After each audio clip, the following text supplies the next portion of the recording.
Ռուս-ուկրաինական պատերազմը դադարեցնելու Կիևի և Վաշինգտոնի համաձայնությունից հետո աշխարհը շունչը պահած սպասում էր Կրեմլի արձագանքին։ Ռուսաստանի նախագահն ի վերջո պատասխանել է կրակը դադարեցնելու Վաշինգտոնի առաջարկին։ Համաձայն է, բայց պայմաններ կան։ Мы согласны с предложениями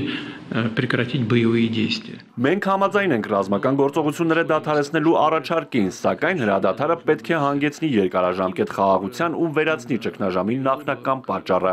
Ելնելով մարտի դաշտում ուկրաինացիների վիճակից, Կիևն ամերիկացիներին պետք է համառորեն խնդրեր դադարեցնել կրակը, ասել է Պուտինը, հետո էլ հավելել, թե այժմ ինչ վիճակ է Կուրսկի մարզում։ Ситуация полностью под нашим контролем. Իրավիճակն ամբողջովին մեր հսկողության տակ է։ Մեր տարածք ներխուժած խմբավորումը հայտնվել է լիակատար մեկուսացման մեջ, կրակային վերահսկողության տակ։ Ուկրաինացիները կորցրել են զորքի կառավարումը, եւ եթե 2 շաբաթ առաջ ուկրաինացի զինվորականները մեկուսացումից փորձում էին դուրս գալ խմբերով, այժմ դա հնարավոր չէ։ Տեխնիկան ամբողջությամբ լքված է եւ հանելն անհնար է։ Եթե մոտորերին ֆիզիկական շրջափակում լինի, ոչ ոք չի կարող դուրս գալ։ Պուտինի խոսքով կա միայն երկու ճանապարհ՝ կամ հանձնվել, կամ զոհվել։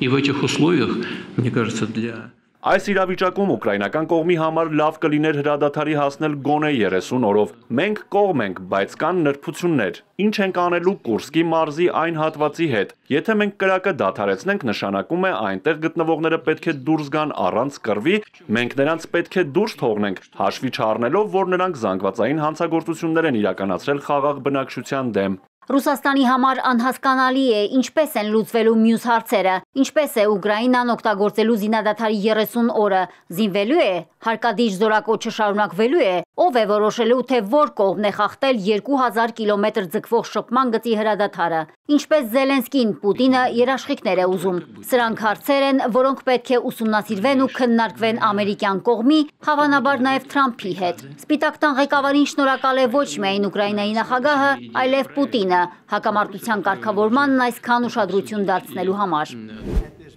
Պուտինի հայտարարություններին ուշադիր հետևում են օվկիանոսից այն կողմ, Վաշինգտոնն ակնկալում է դրական պատասխան։ Դոնալդ Թրամփն Ուկրաինայում 30-օրյա հրադադար հաստատելու մասին Ռուսաստանի առաջնորդի ելույթը հուսադրող է համարել, ընդգծելով, որ մեծ հաճույքով կհանդիպի ու կզրուցի Պուտինի հետ։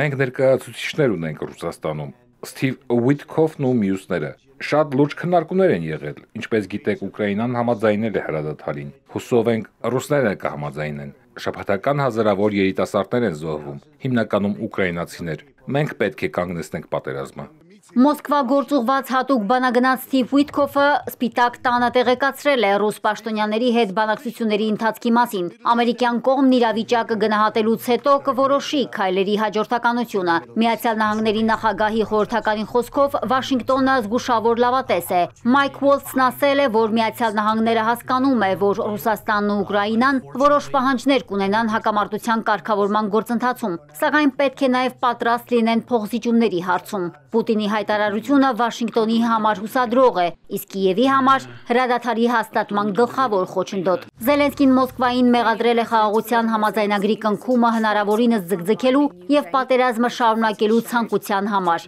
բայց եւ հուսով է, որ նահանգների ճնշումը բավարար կլինի Ռուսաստանին խաղաղության տանելու հարցում։